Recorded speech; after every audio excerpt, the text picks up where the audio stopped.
Prime TV, मैं हूं आपके साथ सपना सिंह। देश की 543 लोकसभा सीटों पर मतदान की प्रक्रिया शुरू हो चुकी है। बीते 2.5 महीने से चल रही चुनाव की प्रक्रिया के बाद अब लोगों की नजरें नतीजों पर हैं। आज लोगों का ये इंतजार खत्म हो जाएगा। लोकसभा चुनाव 2024 की मतगणना शुरू हो चुकी है। आज 542 सीटों पर वोटों की गिनती शुरू हो चुकी है। सबसे पहले शुरू हुई है पोस्टल बैलेट की गिनती। मतगणना स्थल पर सुरक्षा के पुख्ता इंतजाम भी किए गए हैं। लोकसभा चुनाव 2024 की मतगणना शुरू हो चुकी है। आज 542 सीटों पर वोटों की गिनती शुरू हो चुकी है। सबसे पहले शुरू हुई है पोस्टल बैलेट की गिनती। मतगणना स्थल पर सुरक्षा के पुख्ता इंतजाम भी किए गए हैं।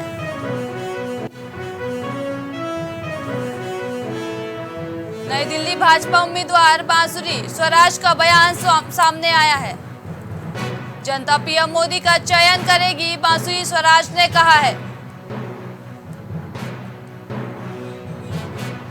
तीसरी बार फिर मोदी सरकार, बांसुरी स्वराज ने कहा है अपने बयान में।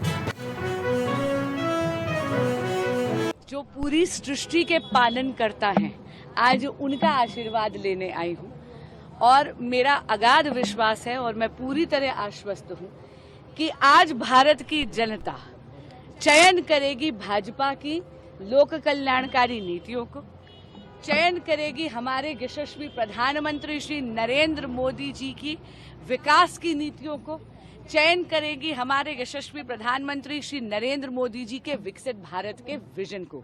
मैं जानती हूँ तीसरी बार फिर मोदी सर, जो पूरी सृष्टि के पालन कर।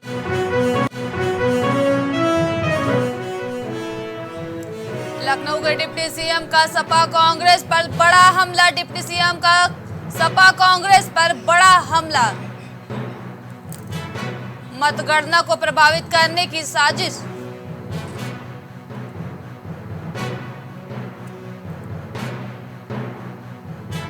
मतदान केंद्रों पर दंगा फसाद करने की साजिश।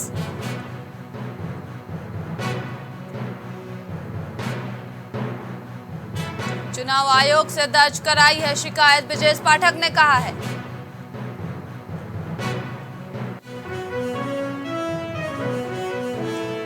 डिप्टी सीएम का सपा कांग्रेस पर बड़ा हमला।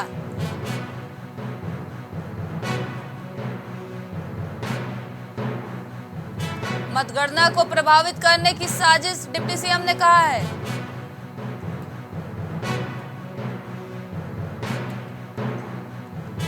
मतदान केंद्रों पर दंगा फसाद कराने की साजिश।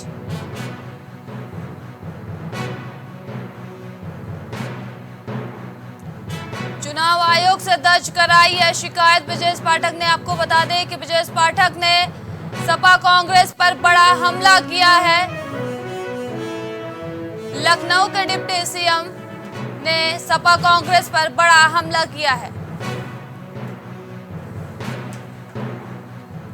उन्होंने मतगणना को प्रभावित करने की साजिश रचने के लिए बताया है।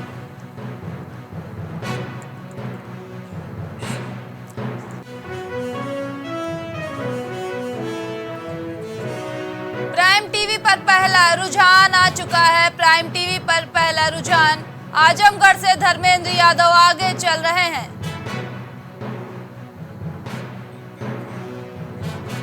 पोस्टल बैलेट की गिनती में धर्मेंद्र यादव आगे। एनडीए के पक्ष में 3 रुझान सामने आ चुके हैं।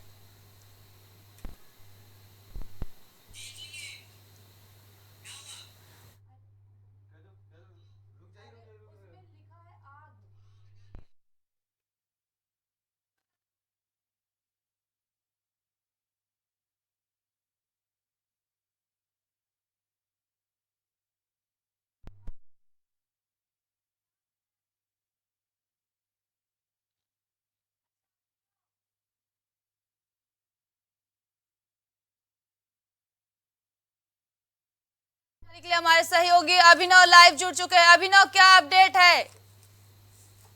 बिल्कुल देखिए जो है वो जोड़नी थी और गुरुमूर्ति सबसे पहले जो पोस्टल बैलेट के वोट हैं वो गिने जा रहे हैं और इसमें इंडिया जो है वो करीब 13 से 15 सीटों पे अभी आगे चल रहा है जो अब तक की गिनती हुई है। और एनडीए की बात करें तो एनडीए अभी 5 ही सीटों पे आगे चल रहा है। हालांकि ये बहुत कम अभी वोटों की गिनती है क्योंकि पोस्टल बैलेट का जो चुनाव है ये पहले ही हो जाता है और सबसे पहले जो मतगणना है वो भी इसी की होती है। जब मुख्य चुनाव आयुक्त राजीव कुमार ने कल प्रेस कॉन्फ्रेंस की थी तभी उन्होंने ये चीज स्पष्ट कर दी थी कि पहले ही जो पोस्टल बैलेट की गिनती होगी और अब वो गिनती शुरू हो चुकी है और इसमें अभी कई सीटों पे जो एनडीए है वो आगे दिखाई दे रही है। बात करें सबसे वीवीआईपी सीटों में से एक जो आजमगढ़ की सीट है जहां सबकी निगाहें टिकी हैं, समाजवादी पार्टी का गढ़ माना जाता है, उस सीट पे धर्मेंद्र जी यादव फिलहाल अभी शुरुआती रुझानों में बढ़त बनाए होते दिखाई दे रहे हैं और इस सीट पे समाजवादी पार्टी आगे चल रही है। हालांकि पोस्टल बैलेट की गिनती मैंने पहले भी बताया कि काफी कम वोट ही अभी इसमें गिने जा रहे हैं क्योंकि जी जब पहला राउंड ईवीएम का आएगा तब स्थिति ज्यादा साफ होती दिखाई देगी कि कौन सी पार्टी कहाँ कितना बढ़त में चल रही है। फिलहाल जो अब तक के रुझान सामने आ रहे हैं उसके मुताबिक जी अभी कई सीटों पे जो एनडीए गठबंधन है वो पिछड़ता दिखाई दे रहा है और इंडिया अलायंस जो है वो काफी आगे जाती दिखाई दे रही है पोस्टल बैलेट की गिनती में। जी जी अभिनव, बीजेपी क्या 2014-2019 की तरह रिकॉर्ड ब्रेक कर पाएगी इस बार? बिल्कुल देखिए भारतीय जनता पार्टी तो लगातार दावा कर रही है कि 2014 से भी बड़ी जीत वो इस बार करने जा रहे हैं। एग्जिट जी पोल जिस प्रकार से है उन्होंने भी बहुत चौंकाया क्योंकि कई एग्जिट पोल जो है उनमें 400 तक का आंकड़ा भी दिखाया गया। हालांकि इतना ग्राउंड पे माहौल बीजेपी के पक्ष में कहीं भी दिखा नहीं था। लेकिन क्या बीजेपी वाकई बीजेपी ने जी इतनी अच्छी तैयारी की, बीजेपी इतनी अच्छा चुनाव लड़ी या फिर ये एग्जिट पोल से एकदम अलग नतीजे आएंगे? क्योंकि कई सीटों पे समाजवादी पार्टी इस बार अच्छा चुनाव लड़ी है। तमाम सोशल इंजीनियरिंग सपा ने किया है और कई जगह पे जातीय समीकरण साधते हुए उन्होंने चुनाव में प्रत्याशियों को उतारा है।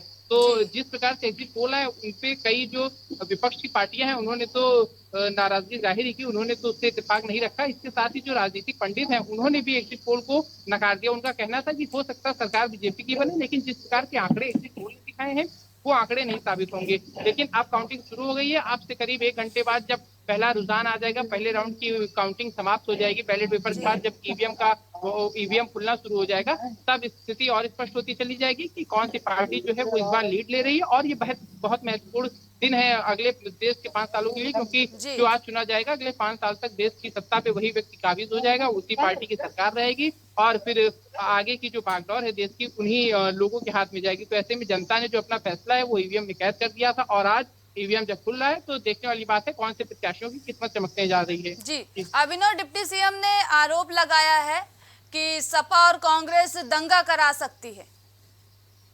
बिल्कुल देखिए डिप्टी सीएम ब्रजेश पाठक और केशव मौर्य इसके अलावा भाजपा प्रदेश अध्यक्ष भूपेन्द्र चौधरी कल जनपद में जो स्थित है चुनाव आयोग का कार्यालय यूपी चुनाव आयोग में वहां गए। जी उन्होंने यूपी के मुख्य चुनाव आयुक्त से मुलाकात कर अपनी बातें रखी और उनका कहना है कि समाजवादी पार्टी और कांग्रेस के जो गुंडे हैं वो अराजकता फैलाएंगे। उधर समाजवादी पार्टी के राष्ट्रीय अध्यक्ष अखिलेश यादव लगातार एक्स पर पोस्ट कर रहे हैं। इसके अलावा उनकी पार्टी ने पोस्ट किया है कि उनकी पार्टी ने भी पोस्ट किया है कि जिस प्रकार से देखिए शासन है वो अपनी ताकत का दुरुपयोग करने जा रहा है। जी उन्होंने तमाम जगह की सीसीटीवी फुटेज दी जहां पे उन्होंने आरोप लगाया कि सपा के नेताओं कार्यकर्ताओं के जो घर हैं वहां पे छापे मारे जा रहे हैं और डीजीपी मुख्यालय से भी कल देर रात एक आदेश जारी कर दिया गया कि किसी भी स्थिति में जो लॉ एंड ऑर्डर है, कानून व्यवस्था है वो ना बिगड़ पाए, इसके लिए भी तमाम जगहों पे निर्देश जारी किए गए हैं। और देखिए पर्याप्त मात्रा में उत्तर प्रदेश की सभी 80 सीटों पे जो काउंटिंग स्थल बनाए गए वहां पे पर्याप्त मात्रा में फोर्स लगाई गई है और चुनाव जो है चुनाव की जो मतगणना है वो फिलहाल अभी शांतिपूर्वक चल रही है। और देखने वाली बात है कि अब से जब ईवीएम खुलना शुरू होगा तो क्या रुझान आएंगे। फिलहाल जो पोस्टल बैलेट के रुझान है जो सबसे पहले प्राइम टीवी ने अपने दर्शकों को बताया उसमें इंडिया गठबंधन को अब तक बढ़त दिखाई दे रही है। जी बीएसपी इंडिया गठबंधन में शामिल नहीं हुई है अभिनव, तो बीएसपी इंडिया गठबंधन को कितना नुकसान पहुंचा सकती है? बिल्कुल देखिए बहुजन समाज पार्टी एक बड़ा फैक्टर है उत्तर प्रदेश की राजनीति में, लेकिन इस बार बसपा का खाता भी खुलेगा ये कहना बहुत मुश्किल है क्योंकि बसपा कहीं भी एकदम नेक टू नेक फाइट में दिखी नहीं। जहां भी बसपा थी वहां त्रिकोणी मुकाबले में मिली हुई वो और कहीं ना कहीं त्रिकोणी में भी वो पिछड़ती हुई दिखाई दी है। बसपा ने जो वोट शेयर बसपा का था वो बहुत इस बार देखने लायक रहेगा क्योंकि बसपा का वोट शेयर अगर समाजवादी पार्टी और कांग्रेस के इंडिया अलायंस में शिफ्ट होता है तो ये एक बहुत बड़ी उपलब्धि होगी। और यादव मुस्लिम के साथ अगर दलित वोट समाजवादी पार्टी के खेमे में चला गया तो एक बहुत अच्छी सोशल इंजीनियरिंग मानी जाएगी। ये एक समय में जब मुलायम और काशीराम मिले थे तब इस तरह के सिनेरियो सामने आए थे और वही एक बार दोहराने की कोशिश की गई है, लेकिन बसपा ने लड़ा नहीं तो बसपा का वोट किधर गया ये बहुत देखने वाली बात है। कि और सपा मान रही है कि बसपा को वोट उससे मिला, जबकि भाजपा मान रही है कि 5 किलो राशन और तमाम मुद्दों के चलते वो जो परंपरागत वोट बैंक है बसपा का वो भाजपा की ओर शिफ्ट हुआ है। बहरहाल देखने वाली बात रहेगी कि क्या कुछ नतीजे अब से कुछ देर बाद और स्पष्ट तरीके से निकलकर सामने आते हैं। जी, बसपा ने आकाश आनंद को बैठा दिया है, इसका कितना असर पड़ेगा इस बार के चुनाव पर? अब मतदान हो रहा है, आज तो रिजल्ट आ जाएगा, कितना असर हो सकता है? बिल्कुल, देखिए आकाश आनंद एक बड़े चेहरे के रूप में उभर रहे थे। मायावती ने उनको अपना उत्तराधिकारी घोषित किया था, लेकिन आकाश आनंद समाजवादी पार्टी से कई ज्यादा भारतीय जनता पार्टी पे हमलावर दिखाई दे रहे थे और यही कारण है कि उनको फिलहाल जो है मैदान से हटा दिया गया है।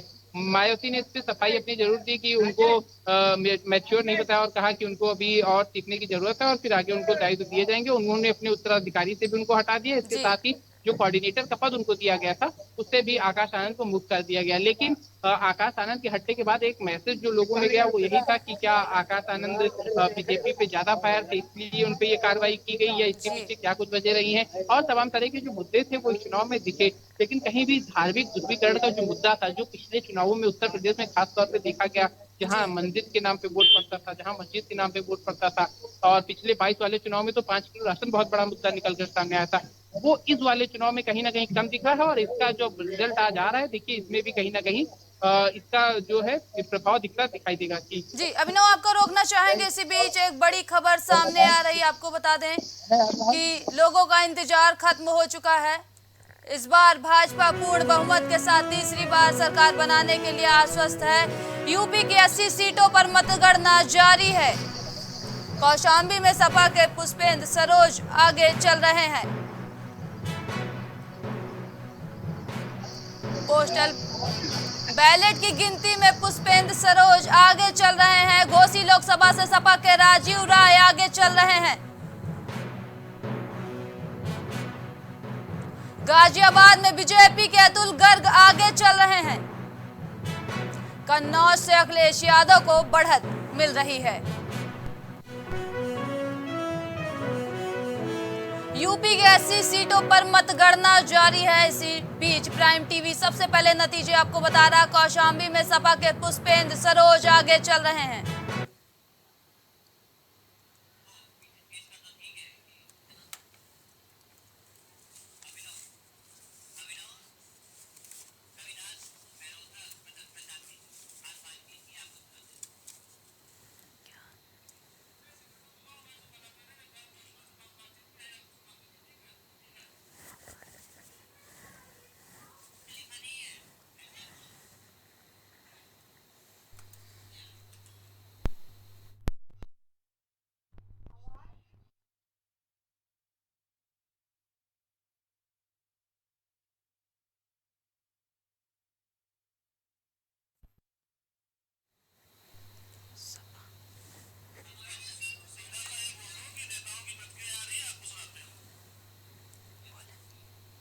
इसी बीच नेताओं की प्रतिक्रिया सामने आ रही है, चलिए आपको सुनाते हैं। लखनऊ स्थित रमाबाई मैदान में वोटों की गिनती शुरू हो चुकी है। हमारे साथ समाजवादी पार्टी के लखनऊ से प्रत्याशी रविदास मल्होत्रा जी मौजूद हैं। वो भारतीय जनता पार्टी के प्रत्याशी और रक्षा मंत्री राजनाथ सिंह से मुकाबला कर रहे हैं। सर क्या माहौल देख रहे हैं अपने लिए? सर काउंटिंग शुरू हो रही है। हम लोग पूर्ण रूप से आश्वस्त हैं और जनता चुनाव लड़ी है। जनता ने लखनऊ परिवर्तन कर दिया है और उस परिवर्तन का परिणाम आज सामने आएगा। हम लोग भारतीय जनता पार्टी को बड़े अंतर से चुनाव हराने जा रहे हैं। सर कल कई ट्वीट आए सपा की तरफ से, अखिलेश जी ने भी ट्वीट किया कि प्रशासन जो है धांधली की तैयारी कर रहा है, कई पोस्ट आई। सर क्या कहेंगे? पूरे प्रदेश भर के लिए है। अगर गड़बड़ी धांधली होगी तो हम लोग हर स्तर पर संघर्ष करने के लिए तैयार हैं। समाजवादी पार्टी के कार्यकर्ता इस बार अपने लिए कितना उम्मीद देख रहे हैं इस लोकसभा चुनाव में? पूर्ण रूप से पूरी उम्मीद है। जनता ने हमको मतदान किया है। हम लोग चाहते हैं कि जनता ने इसको वोट दिया है, उसी के पक्ष में उस वोट की गिनती। लखनऊ में बीजेपी का वोट शेयर इस बार कम होने जा रहा है इस चुनाव में। इसी रूप से लखनऊ में भाजपा हारने जा रही है, जनता जीतेगी और समाजवादी पार्टी का यहाँ पर परचम लहराएगा। तो आप सुन रहे थे लखनऊ से सपा प्रत्याशी रविदास मल्होत्रा को, जिन्होंने तमाम बातें रखी और कहा कि लखनऊ से इस बार भारतीय जनता पार्टी हारने जा रही है। अभिनव सिंह, प्राइम टीवी, लखनऊ। हमारा जो है त्रिस्तरीय घेरा है सुरक्षा का। अंदर जैसा विदित है कि CPMF है, जो मतगणना केंद्र के चारों तरफ बैरियर्स हैं वो PAC से हैं और आउटर कॉर्डन में सिविल पुलिस है। मतगणना हॉल के अंदर केवल जो अधिकृत पास धारक हैं वही लोग जाएंगे। बाकी लोगों से हर स्तर पर अपील की गई है कि अपना घर पर बैठ के देखें। अनावश्यक रूप से इस परिसर के करीब 3-3 किलोमीटर तक अनावश्यक लोगों का जमावड़ा नहीं लगने दिया जाएगा। हम मौजूद है नवीन मंडी स्थल जंगीपुर गाजीपुर में, जहां आज 7वें चरण की जो चुनाव संपन्न हुआ है उसकी आज मतगणना होगी और ये मतगणना गाजीपुर में होगी। आपको बताते चलें कि गाजीपुर लोकसभा में जो प्रत्याशी लड़ रहे थे वो थे बीजेपी से पारसनाथ राय, दूसरे से इंडिया गठबंधन से अफजाल अंसारी और तीसरे थे बसपा से उमेश सिंह। आपको बताते चलें कि गाजीपुर में 7 विधानसभा हैं, जिसमें 5 की गिनती भी गाजीपुर के जंगीपुर मंडी में होगी और जो 2 आंशिक विधानसभाएं हैं जो बलिया से सटी हैं उनकी भी गिनती गाजीपुर के मंडी स्थल में ही होगी। आपको बताते चलें कि अगर सुरक्षा व्यवस्था की बात करें तो यहाँ पे त्रिस्तरीय सुरक्षा व्यवस्था की गई है और लगभग 33 राउंड की यहाँ जो है वो गिनती चलेगी। कैमरामैन विपिन यादव के साथ पवन मिश्रा, प्राइम टीवी, गाजीपुर। हम मौजूद है नवीन मंडी स्थल जंगीपुर गाजीपुर में, जहां आज जिस घड़ी का इंतजार था वो घड़ी आ चुकी है। तमाम दिग्गजों की किस्मत का पिटारा आज खुलने जा रहा है। इस वक्त हम मौजूद हैं आगरा की खेरागढ़ मंडी समिति में, जहां पर 28 राउंडों में मतगणना पूरी होनी है। यहाँ आप तस्वीरों में साफ तौर से देख सकते हैं किस तरह की यहाँ पर इंतजामात किए हुए हैं। सुरक्षा व्यवस्था यहाँ पर चौक चाबंद है, जगह जगह पर पुलिस बल तैनात किया गया है। हर आने जाने वाले की गेट से एंट्री की जा रही है और तमाम चेकिंगों के बाद में उनको अंदर लिया जा रहा है। किसी भी तरह के फालतू आदमी को अंदर एंट्री नहीं मिल रही है। और अगर आगरा लोकसभा सीट की बात करें तो वहां पर 34 राउंडों में गिनती पूरी होनी है। मतगणना शुरू हो जाएगी सुबह 8 बजे और तमाम जो है पैरामिलिट्री फोर्स भी यहां पर तैनात किया गया है। अब देखने वाली बात होगी किसके पक्ष में फैसला आता है और किसकी सरकार बनती है। कैमरामैन राशिद हुसैन के साथ जावेद खान, प्राइम टीवी, आगरा।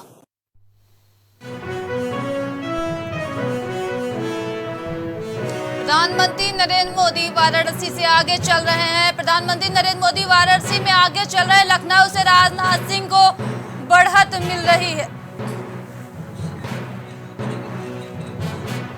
केरल की वायनाड सीट से राहुल गांधी आगे चल रहे हैं।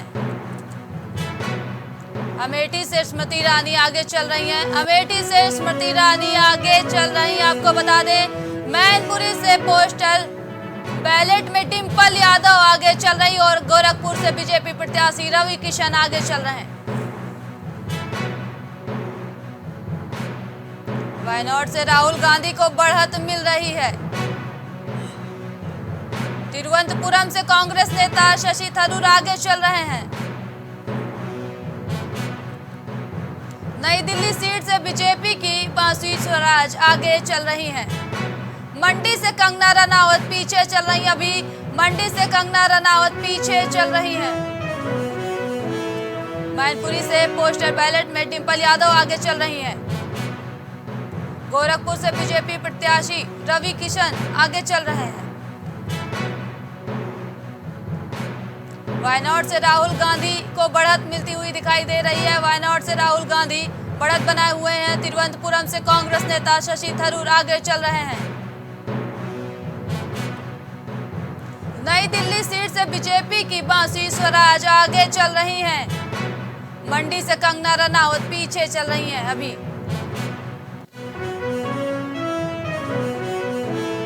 मैनपुरी में पोस्टर बैलेट में डिंपल यादव आगे बढ़त बनाई हुई है। गोरखपुर से बीजेपी प्रत्याशी रवि किशन आगे चल रहे हैं। देश की 543 लोकसभा सीटों पर मतदान की प्रक्रिया शुरू हो चुकी है। बीते 2.5 महीने से चल रही चुनाव की प्रक्रिया के बाद अब लोगों की नजरें नतीजों पर हैं।